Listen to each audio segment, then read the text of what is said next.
Setan bisa nggak kasih keberuntungan? Bisa saudara setan kasih keberuntungan? Bisa. Pengalaman ya? Kok jawabnya langsung bisa semuanya ya? Pergi ke Gunung Kawi bisa kaya?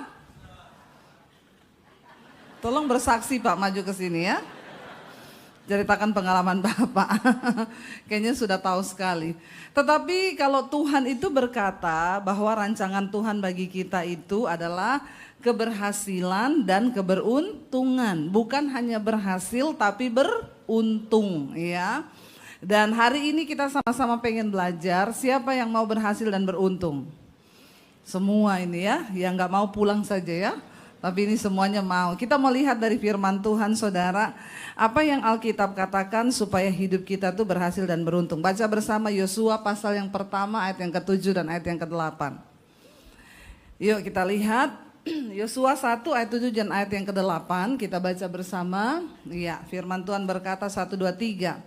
Hanya kuatkan dan teguhkanlah hatimu dengan sungguh-sungguh. Bertindaklah hati-hati sesuai dengan seluruh hukum yang telah diperintahkan kepadamu oleh hambaku Musa. Janganlah menyimpang ke kanan atau ke kiri supaya engkau beruntung kemanapun engkau pergi. 8.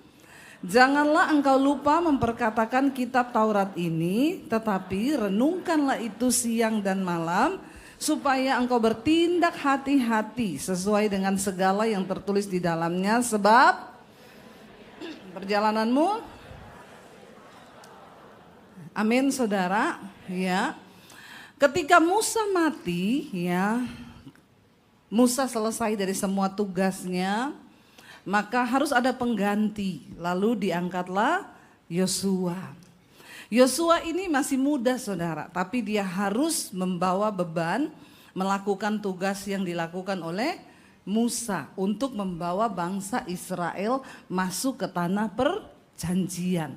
Untuk mengalami hidup yang lebih baik, keluar dari perbudakan di Mesir agar mereka mengalami hidup yang penuh dengan berkat-berkat Tuhan. Ketika Musa mati, Yosua harus menggantikan Musa. Menurut saudara kira-kira susah atau susah? Ya, menggantikan Musa membawa bangsa ini keluar dari Mesir ke tanah perjanjian. Seperti yang sudah saya katakan lalu saudara, Tuhan itu punya rencana atas hidup kita yang harus kita tuju, yang namanya itu tanah perjanjian. Ya, sampai detik ini kita masih punya itu dan kita harus menuju ke sana.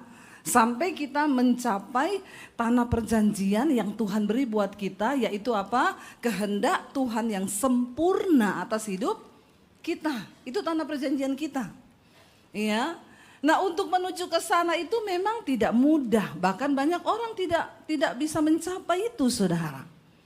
Nah, kita semua harus mencapai itu. Ketika Yosua akan menggantikan Musa saat Musa mati, tidak gampang. Tapi kita percaya waktu Tuhan panggil kita, maka Tuhan juga kasih petunjuk agar kita sampai kepada rencana Tuhan. Ya, dan memang tidak gampang, dibutuhkan juga waktu yang ya tergantung dari ketaatan kita. Cepat atau lambat proses dalam hidup kita ini tergantung dari ketaatan kita. Makanya jangan suka muter-muter terus di padang gurun. Ya, capek saudara.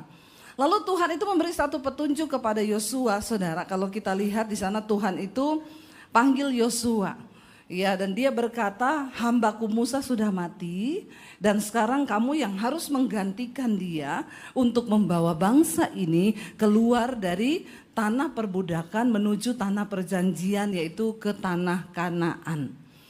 Lalu ya pasti berkecamuklah dalam hati Yosua, aduh ya membawa bangsa ini yang tegar tengkuk, yang keras kepala. Musa aja orang yang super. Di Alkitab dicatat orang yang paling lemah lembut itu Musa. Mungkin dia dari Solo. Ya, mirip-mirip suami saya. Musa itu paling tercatat, kenapa Tuhan pilih Musa? Karena dia lemah lembut. Musa itu enggak bisa marah, saudara.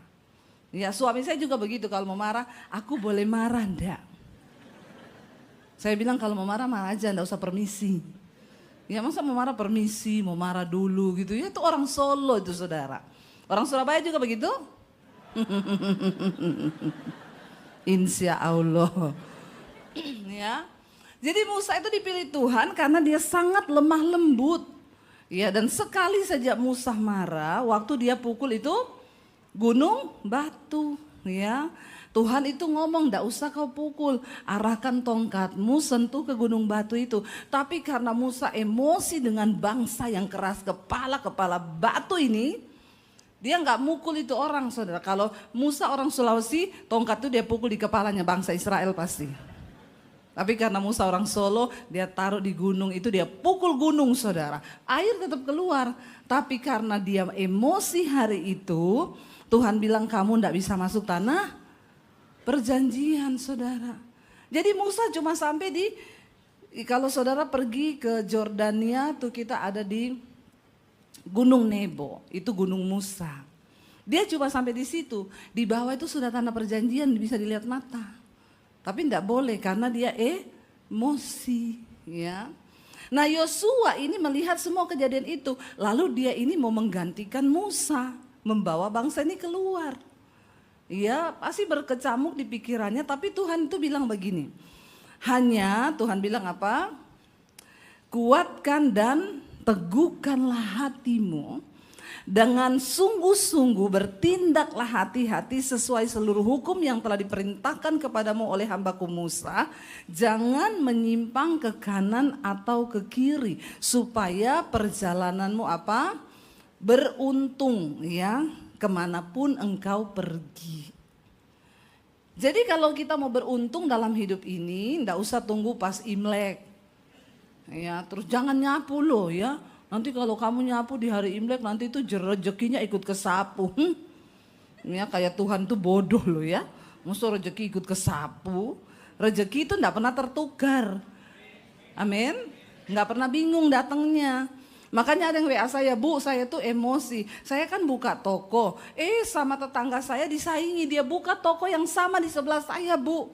Jadi itu saya marah tiap hari. Saya bilang, "Bu, orang boleh niru tokomu, orang boleh niru usahamu, tapi berkat tidak bisa ditiru," katakan. Tepuk tangan buat Tuhan Yesus. Karena berkat itu tahu ke siapa dia akan pergi, dan malaikat tuh nggak pernah salah alamat. Amin. Ya, makanya hidup sesuai firman Tuhan. Alkitab bilang kalau orang hidup rukun bersama, kesanalah berkat Tuhan itu diperintahkan. Makanya jangan banyak berantem suami istri, amin. Kalau banyak berantem tidak ada berkat. Ya, Tuhan udah mau kirim mobil nih, lagi berantem. Malaikat bilang, "Lagi berantem Tuhan, enggak jadi, kirim ke Bu Dewi aja." Maka dikirimlah ke rumah saya diberkati banyak. Karena saya sama suami jarang berantem, hampir nggak pernah berantem. Kalaupun berantem 5 menit cukup, amin. Coba lihat-lihatan yang suami istri. Tolong suami istri lihat-lihatan. Cepat sekarang perintah ini, perintah. Jangan lihat istri orang, lihat istrimu sendiri. Ya, coba lihat-lihatan bilang, "Sayang, kita berantem 5 menit cukup ya supaya hidup kita beruntung." Amin. Nah, kau ribut terus dalam rumah tanggamu, bagaimana kau beruntung? Ya enggak mungkin, saudara. Itu energi negatif yang ditarik saat kita ini berantem. Dosa itu membawa hidup kita ini terkutuk. Makanya Alkitab ini Tuhan bilang kepada Yosua, "Teguhkan dan kuatkan hatimu." Untuk apa? Aku mau menjadi pelaku firman. Aku tidak mau menyimpang ke kanan atau ke kiri. Kalau Tuhan bilang jangan marah-marah, ya jangan marah. Tapi kau bilang, "Tapi saya suka emosi." Ya itu urusanmu, taklukkan dagingmu. Makanya Rasul Paulus bilang, "Aku melatih tubuhku dan menguasainya seluruhnya, supaya jangan sampai aku sudah memberitakan Injil, tapi aku ini ditolak." Ya, jangan ada alasan. Ya, untuk melakukan firman itu jangan ada alasan. Harus kuatkan dan teguhkan hati. Apapun yang terjadi, aku mau bertindak, berjalan sesuai dengan firman Tuhan. Ya, supaya hidupmu tuh berhasil dan beruntung. Tuhan bilang kemanapun engkau pergi. Jadi bagi orang yang percaya dan hidup dalam ketaatan tidak ada tempat sial. Amin. Kemanapun engkau pergi berkat Tuhan akan mengikuti. Walaupun rumahmu tusuk. Ya. Ada loh saudara, saya itu dulu mau beli rumah tusuk sate. Saya tanya sama orang, bang, ini saya bisa KPR nggak? Oh enggak bu, kenapa? Soalnya tusuk sate. Ih bang juga percaya nih tusuk-tusuk sate ini. Bukan soal bang percaya bu, karena rumah begitu susah dijual. Kalau orang yang nggak bisa bayar, kita mau jual susah karena itu tusuk sate. Kalau saya nggak apa-apa tusuk sate, ya saya tanya dulu satenya apa dulu nih. Kalau sate babi enak toh. Ya saya beli rumah tusuk sate saudara. Akhirnya saya beli, kenapa? Harganya murah, apalagi kalau ada setannya, itu paling bagus saudara ya. Udah tusuk sate, murah ada setan lagi. Ya makanya nggak laku-laku, ya itu yang saya beli. Saya mau tanya, apakah ketika saya tinggal di rumah itu berkat saya berkurang? No, semakin diberkati. Ya, apakah terus sial datang dalam hidup kita? Enggak. Karena berkat itu ngikuti orang, bukan ngikuti rumah, katakan. Jangan salah memikirkan ya, jangan salah memandang supaya kita jangan jatuh ke dalam berhala yang akhirnya kita jadi berdosa sama Tuhan. Bukan soal tusuk satenya.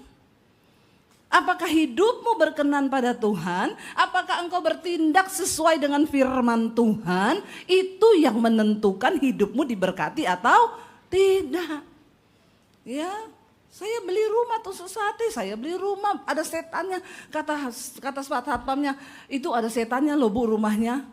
Siapa yang bilang? Kan saya satpam di sini. Saya kalau lewat tuh sering ada penampakan. Oh nggak apa-apa pak, saya beli nanti saya usir. Setannya pindah ke posmu. Satpamnya bilang astagfirullah ibu. Ya, nggak ada pak setan mau tinggal rame-rame dengan orang yang beriman. Kalau kita beriman setan tuh enggak betah kecuali kau temennya. Nah itu. Ya, kalau temennya dia senang tinggal, teman akrab lagi ya. Akrab sekali kita sama-sama berdosa. Kan setan tuh suka yang banyak dosanya tuh setan suka. Makanya saya suka bingung juga kalau ada orang Kristen bisa lihat-lihat.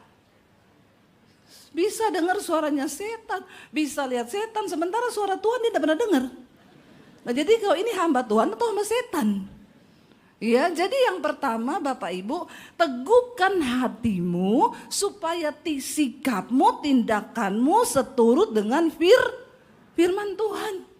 Jangan melenceng ke kanan atau ke kiri. Memang untuk melenceng itu sangat tergoda kita ini. Ya disuruh keluar dari firman itu tuh sangat tergoda. Tapi tetapkan hati. Misalnya nih kau lagi butuh duit. Kalau firman Tuhan ajarkan apa? Jangan mengandalkan manusia. Tapi berdoa datang kepada Tuhan. Tapi kan godaannya setan tuh gini, enggak usah lah Tuhan kan enggak kelihatan. Mending kau pinjam sama mertuamu. Waktu kau pinjam sama mertuamu kau sudah terkutuk. Karena Alkitab bilang terkutuklah orang yang mengandalkan Ini loh kadang-kadang kita tidak mengerti yang begini-begini nih. Karena kita mencoba dengan kekuatan kita mencari keberuntungan dengan cara kita.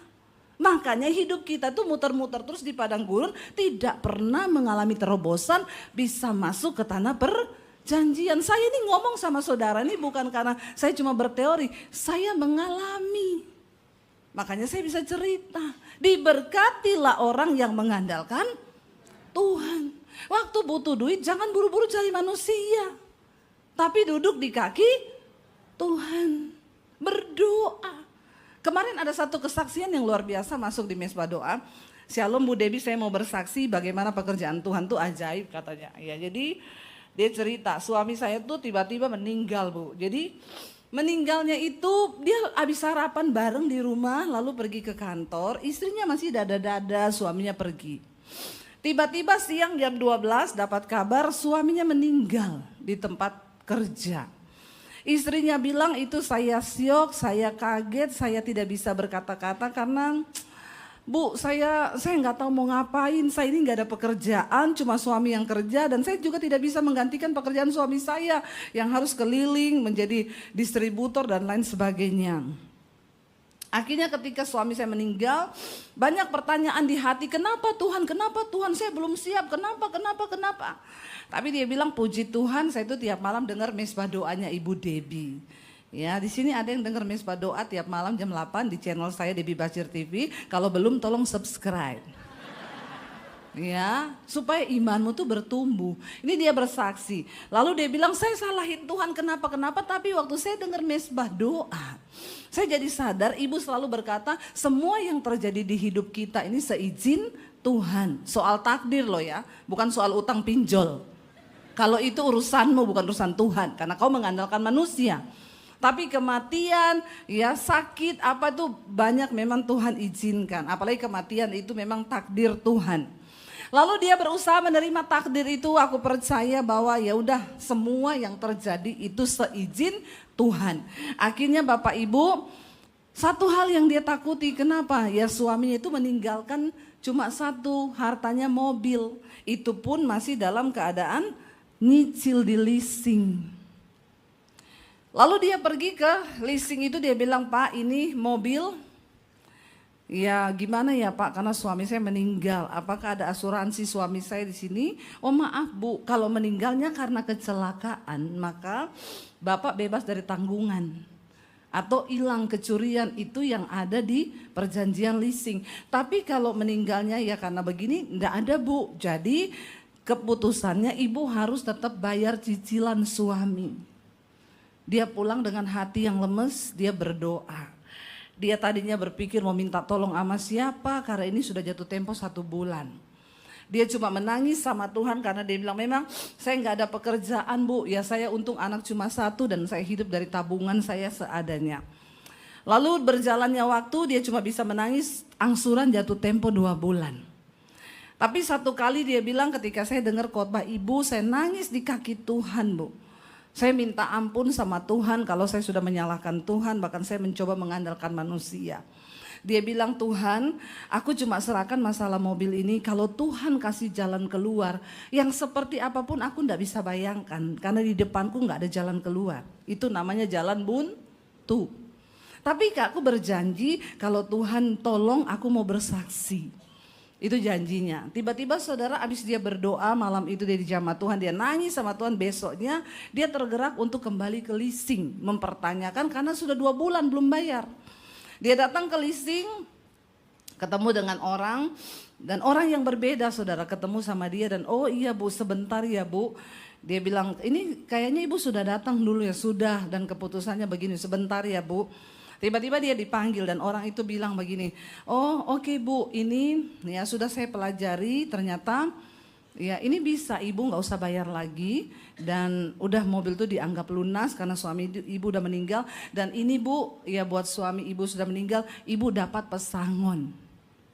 Dia bilang gini, tepuk tangan dong buat Tuhan. Saudara ya, kadang-kadang Tuhan tuh aneh-aneh ya.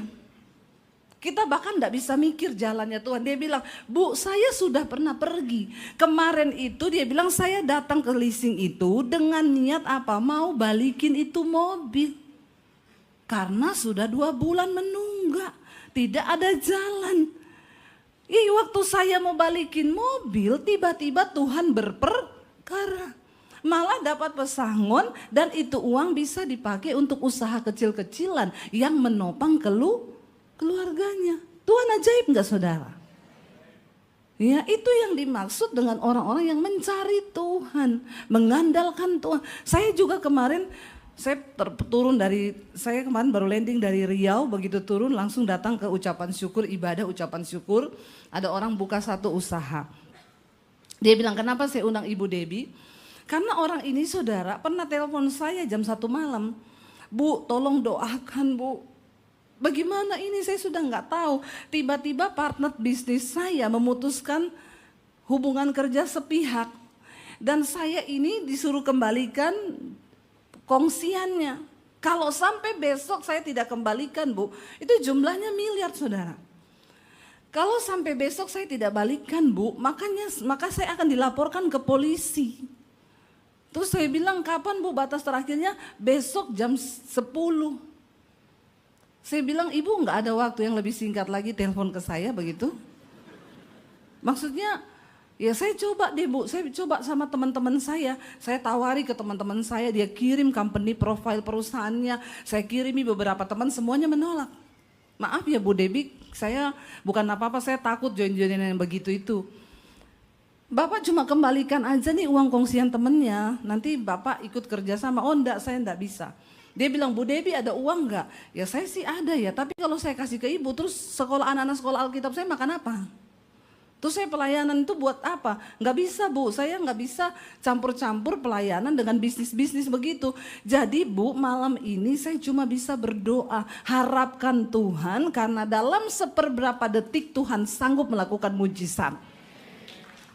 Saudara tahu malam itu saya juga nggak bisa tidur, saya bilang sama suami, kasihan banget ya dia ya, karena saya juga kenal ibu ini.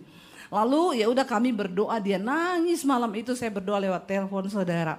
Besoknya jam 12 siang dia WA saya, Bu Debbie puji Tuhan. Ini tadi malam nih baru nangis-nangis, cari uang miliaran. Tiba-tiba jam 12 puji Tuhan. Bu gimana ceritanya, saya telepon. Sudah ada Bu uangnya. Tadi jam 11 sudah ditransfer semua ke orangnya. Ibu gimana? Jadi Bu tadi pagi itu saya bangun abis kita berdoa tadi malam jam 2 kayaknya jam 2 pagi. Ya pagi-pagi saya bangun saya langsung mandi, tiba-tiba Tuhan taruh di benak saya ada satu orang yang sebelumnya saya tidak terlalu kenal dekat, tapi Tuhan taruh dia di hati saya. Saya pergi gitu ketemu dia dan istrinya, saya curahkan semua isi hati saya kasih lihat company profile perusahaan saya.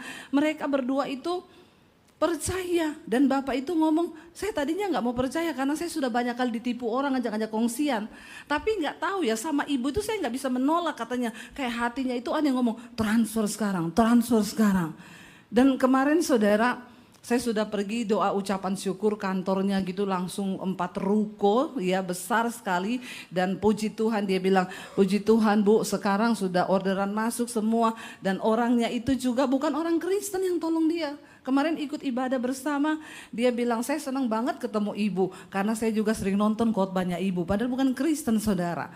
Tapi saya bilang di situ saudara ya kalau kita mau berjalan sesuai dengan firman Tuhan cuma berapa detik loh itu. Dari malam jam 2 dan besok pagi udah menjatuh tempo. Waktu Tuhan turut bekerja, engkau akan melihat Tuhan bikin usahamu berhasil dan beruntung. Ini kisah-kisah nyata yang saya saksikan dan puji Tuhan, Tuhan izinkan saya bisa ketemu orang-orang ini dan melihat. Lalu di sana dikatakan saudara yang kedua, Tuhan bilang begini nama Yosua, jangan engkau lupa apa?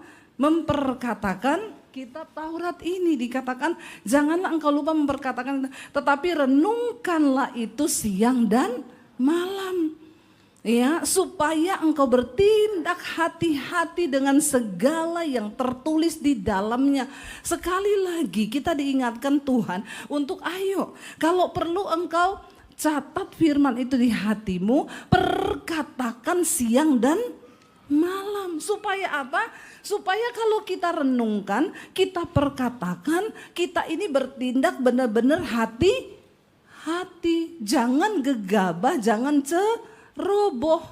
Karena saya percaya berkat, kesuksesan, keberuntungan, keberhasilan itu buah dari taburan perkataan kita dan perbuatan kita saudara. Kalau engkau memperkatakan firman, maka firman itu akan bekerja di dalam hidupmu. Karena Alkitab berkata firman Tuhan itu seperti emas yang dimurnikan dalam peleburan dapur api. Dan Tuhan berkata tidak ada satupun dari firman Tuhan itu yang gagal. Dan dia akan melaksanakan apa yang disuruhkan Tuhan kepada firman itu. Hanya kita ini enggak layak atau tidak untuk menerima semua janji Tuhan itu. Makanya hari ini ayo rajin-rajin memperkatakan firman Tuhan. Ya kalau takut berkatakan dalam nama Yesus, roh yang ada padaku lebih besar dari segala roh yang ada dalam dunia ini, amin. Waktu saudara mau marah, perkatakan jangan marah. Karena firman Tuhan berkata amarah itu mengerjakan sesuatu yang tidak berkenan kepada Tuhan, amin. Jadi kita gak jadi orang yang meledak-ledak, kepahitan, emosi, akhirnya berantem sama keluarga ndak omongan karena kita dikuasai oleh marah. Supaya kita bertindak hati-hati. Coba saudara hafalin satu ayat setiap hari, saya yakin hidupmu pasti berubah. Amin. Hafalkan firman Tuhan itu. Lalu kita melihat di sini. Sebenarnya yang seperti apa yang disampaikan perintah itu kepada kita? Buka Ulangan 30 ayat yang ke-11 ya. Sampai 16. Ulangan 30 ayat 11 sampai ayat 16 kita baca. Ya, jangan bilang susah ya, melakukan perintah itu susah, melakukan firman itu susah ya, kita baca. 1, 2, 3. Sebab perintah yang kusampaikan kepadamu pada hari ini tidaklah terlalu sukar bagimu dan tidak pula terlalu jauh. Melakukan firman itu tidak sukar asal kita mau. Tapi banyak orang Kristen tidak mau jadi pelaku firman, cuma mau jadi pendengar aja. Dibilang jangan berzina. Ya, dibilang jangan merokok, dibilang jangan kepahitan. Terus ngapain engkau berkata kau Kristen kalau kau tidak dengar-dengaran dengan firman Tuhan? Sebab dikatakan perintah itu yang kusampaikan kepadamu pada hari ini tidak terlalu sukar. Dan apa di sana dikatakan? Juga tidak pula terlalu jauh. Tidak di langit tempatnya, baca bersama. Ya, tidak di langit tempatnya sehingga engkau berkata, siapakah yang akan naik ke langit untuk mengambilnya bagi kita dan memperdengarkannya kepada kita supaya kita melakukannya. Firman itu bukan di langit, saudara. Firman itu hari ini ada bersama-sama dengan kita, yaitu Alkitab yang menjadi firman Tuhan. Tuhan gak suruh sesuatu yang gak ada.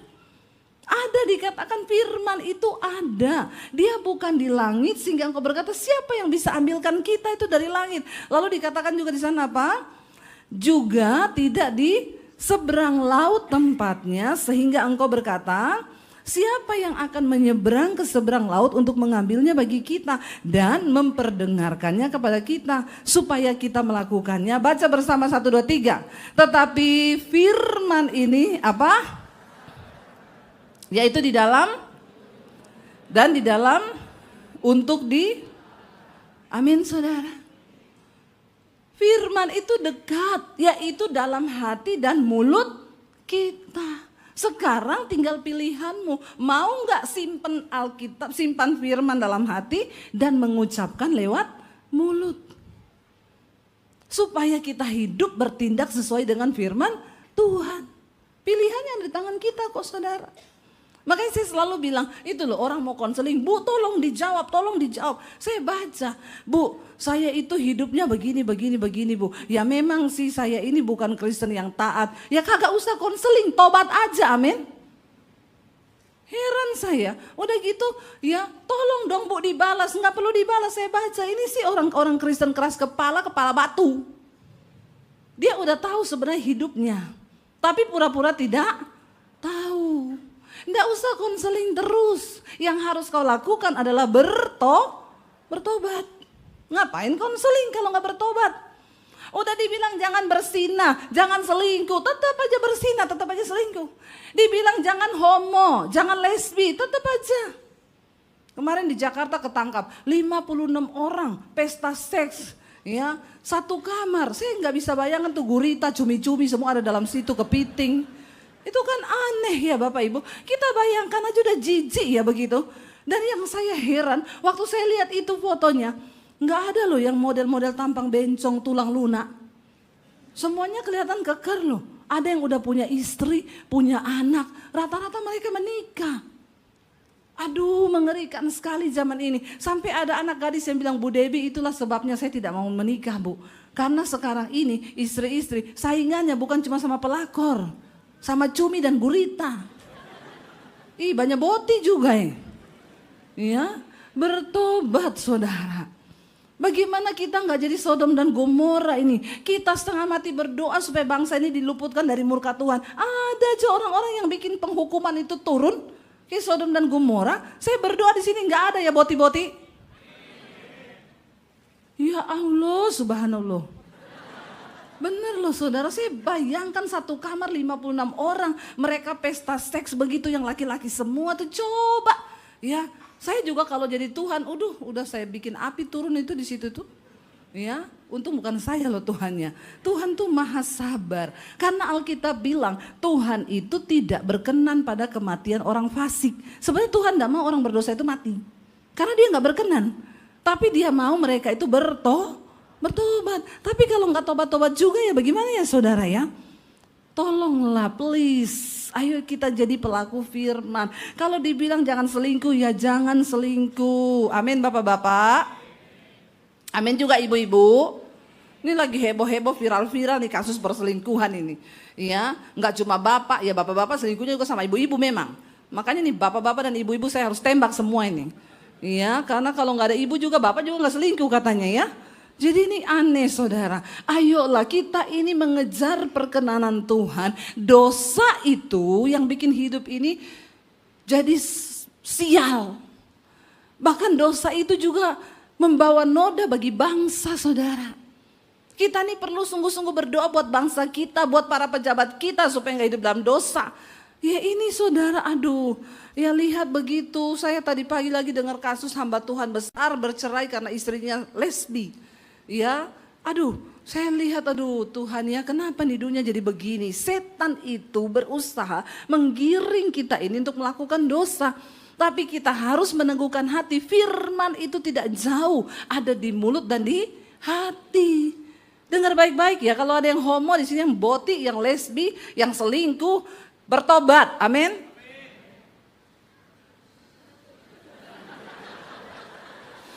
Yang amin satu tuh ini mantap ya. Ambil sepeda di bawah ya.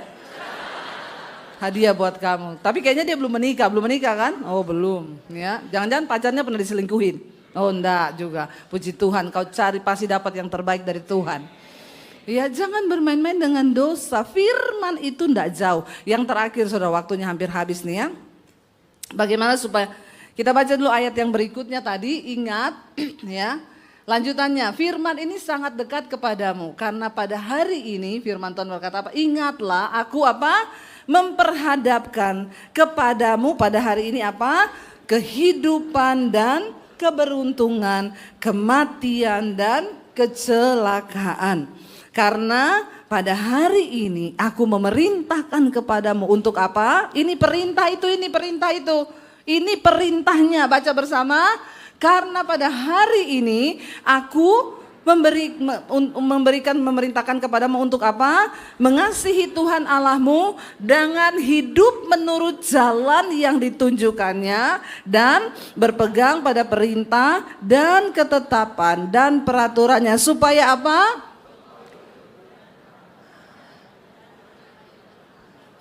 Amin saudara. Ya jelas sekali supaya engkau hidup dan bertambah banyak dan diberkati oleh Tuhan Allahmu di negeri kemana engkau masuk untuk mendudukinya. Firman Tuhan itu tidak pernah berubah. Kalau ini diucapkan buat bangsa Israel ribuan tahun yang lalu, itu pun juga berlaku buat kita hari ini saudara. Yang terakhir, bagaimana supaya kita ini berhasil dan beruntung dalam hidup kita? Baca bersama yuk Amsal pasal 28 ayat 13 dan ayat 14. Amsal 28 ayat 13 dan ayat 14 baca bersama. Siapa menyembunyikan pelanggarannya tidak akan beruntung.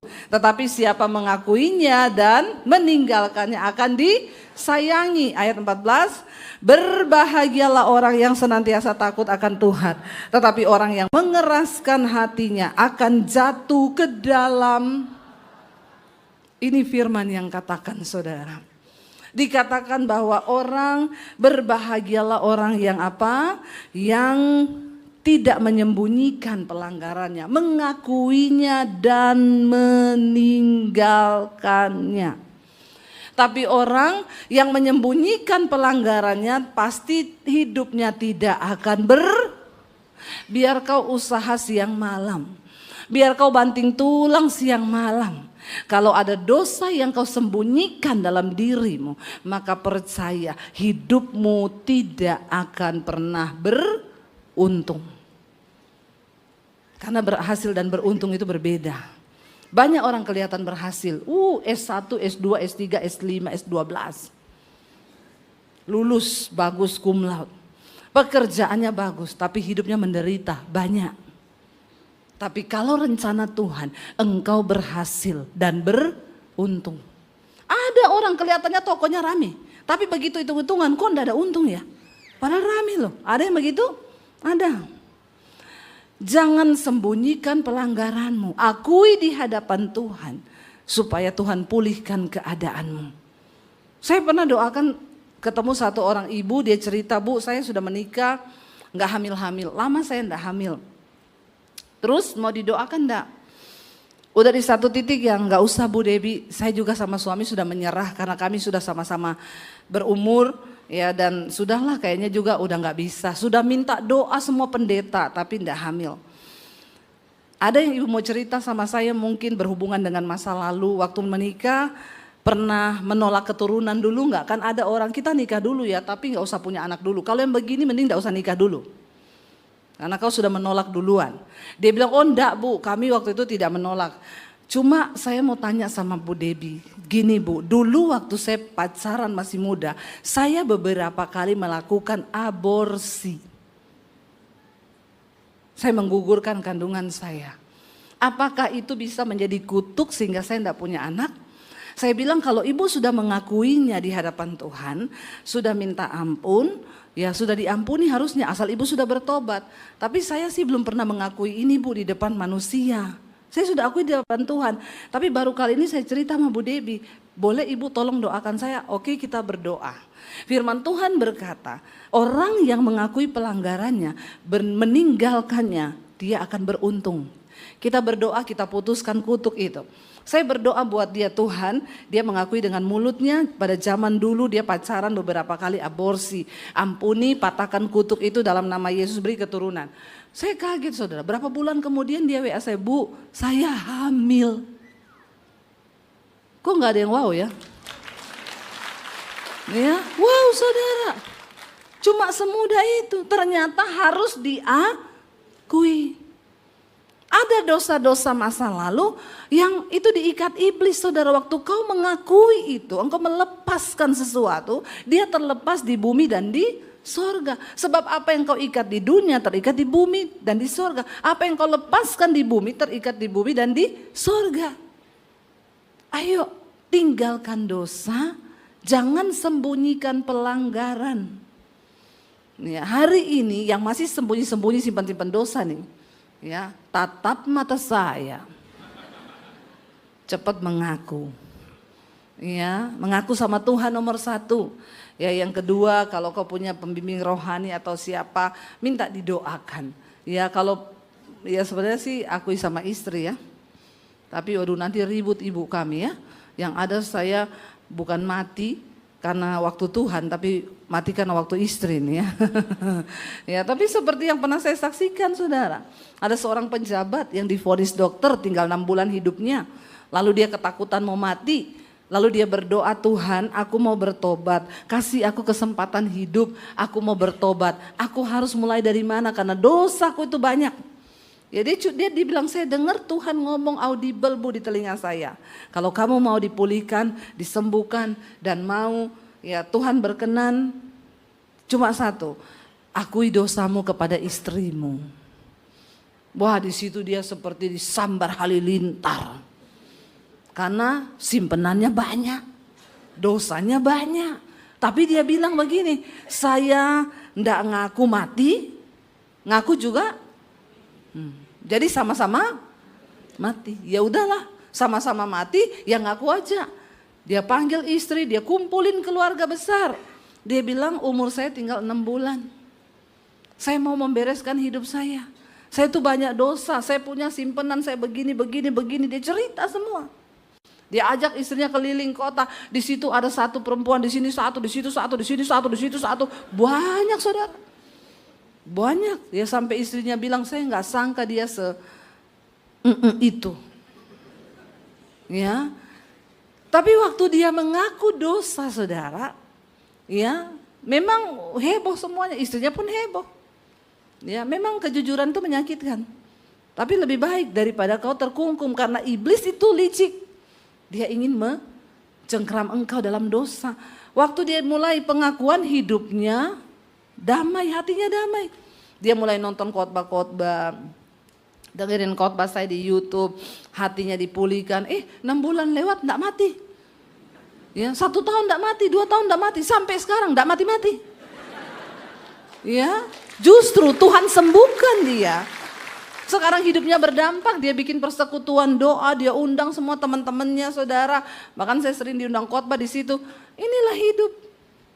Dan Alkitab tuh nggak pernah bohong. Siapa menyembunyikan pelanggarannya, tidak akan beruntung hidupmu. Sekalipun kau kerja siang malam banting tulang, kepala jadi kaki, kaki jadi kepala. Rempong nggak orang hidup begitu? Rempong, saudara. Tapi kalau kau mau hari ini bertobat, anak-anak muda jangan simpen dosa. Saya selalu bilang, jauhi itu dunia-dunia malam, dugem-dugem itu dunia gemetar. Ya janganlah ya. Ayo kita datang pada Tuhan, berlutut kepada Tuhan, memberi hidup yang penuh ya di dalam kekudusan dan bilang ini hidupku Tuhan, aku mau bertobat supaya aku mengalami rancangan keberhasilan dan beruntung, berhasil dan beruntung. Saya berdoa semua jemaat yang hadir hari ini mengalami rancangan keberhasilan dan keberuntungan. Tepuk tangan buat Tuhan. Saya undang para imam musik maju ke depan. Mari tutup matamu dalam hadirat Tuhan, saudara. Hari ini kita semua berhubungan pribadi dengan Tuhan. Tidak ada satupun yang bisa kita sembunyikan di hadapan Tuhan. Di hadapan manusia engkau bisa sembunyikan sesuatu, tapi di hadapan Tuhan tidak. Hari ini kalau engkau mau beruntung dalam hidupmu, tinggalkan dosamu, akui dan tinggalkan itu. Sebab dosa itu pembawa murka atas hidup kita. Dosa membawa kutuk dalam hidup manusia.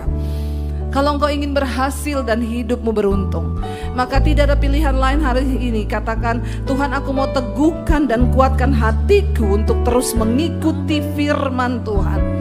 Ajar kami menjadi pelaku-pelaku firman Tuhan. Tidak melenceng ke kanan atau ke kiri Tuhan, tapi belajar taat pada firman Tuhan. Kami mau Tuhan pegang tangan kami Bapa.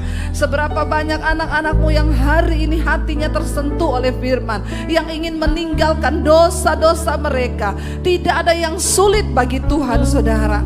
Kalau engkau bilang aku mau Tuhan, maka Roh Kudus akan beri engkau kekuatan untuk bertobat. Sebab Tuhan ingin menggenapi segala firman-Nya atas hidup kita. Tuhan ingin engkau mengalami rancangan keberhasilan dan keberuntungan itu. Katakan, Tuhan hari ini kami datang memberi hidup kami bagimu. Kami datang memberi hidup kami Tuhan. Kami mau tinggalkan semua dosa kami. Kami mau sungguh-sungguh hidup menyenangkan hati Tuhan. Ini kami Bapa, Engkau lihat setiap kerinduan hati kami. Mari kita semua angkat tangan di hadapan Tuhan. Kalau ku hidup